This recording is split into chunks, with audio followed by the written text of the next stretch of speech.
আলাইকুম। তো আজকে আসছি রাজমণিঘাট 120 টাকা গাড়ি ভাড়া দিই ব্লগিং করার জন্য, আর কিছু না। যেখানে গরমে চলে তো সেখানে আসছি ব্লগিং করার জন্য, একটু প্রশান্তি করার জন্য। প্রশান্তির মাঠ। এখানে গরমে জ্বালায় থাকতে পারতেছি না। কিসের প্রশান্তি?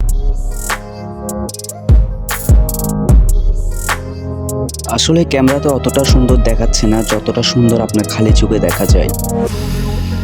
আর এখানকার এক একটা ভিউ ছিল অসাধারণ, দেখার মতো একটা জায়গা। একদম শান্ত পরিবেশ, শীতল বাতাস যেন বয়ে যায় প্রাণে। আসলে ভালো একটা সময় কাটানোর জন্য এই জায়গাগুলো বেছে নেওয়া দরকার।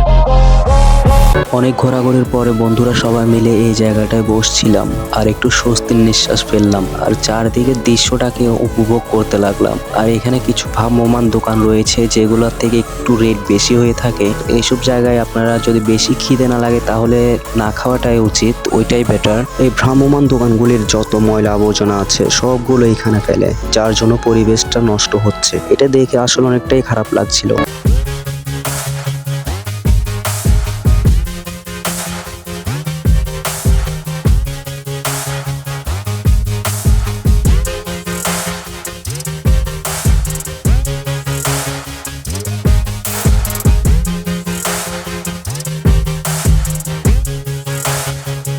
সাগরে থাকা জাহাজগুলো যেন তার সৌন্দর্য আরো বাড়িয়ে তুলেছে। সাগরটাকে দেখতে অসাধারণ লাগছিল।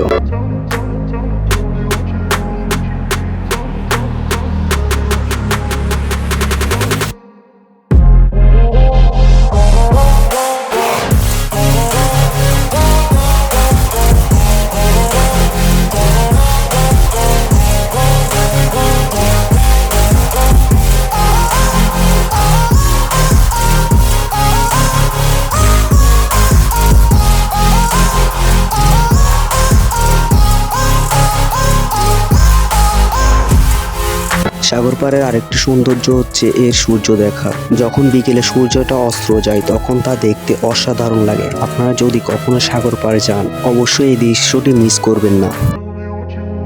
উপরে যে ব্রিজটি দেখতে পাচ্ছেন এটা দিয়ে চট্টগ্রাম বন্দরে যাওয়া যায়।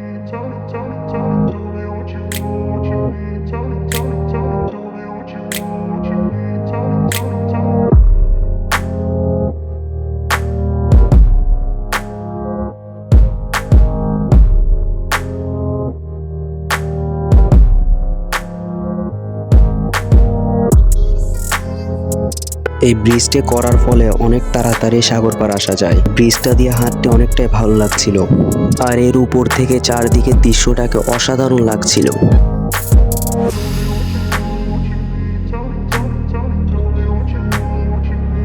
আর এটা হচ্ছে চট্টগ্রামের সাগরিকা স্টেডিয়াম, যা পুরোপুরি দেখা যায় এইখান থেকেই।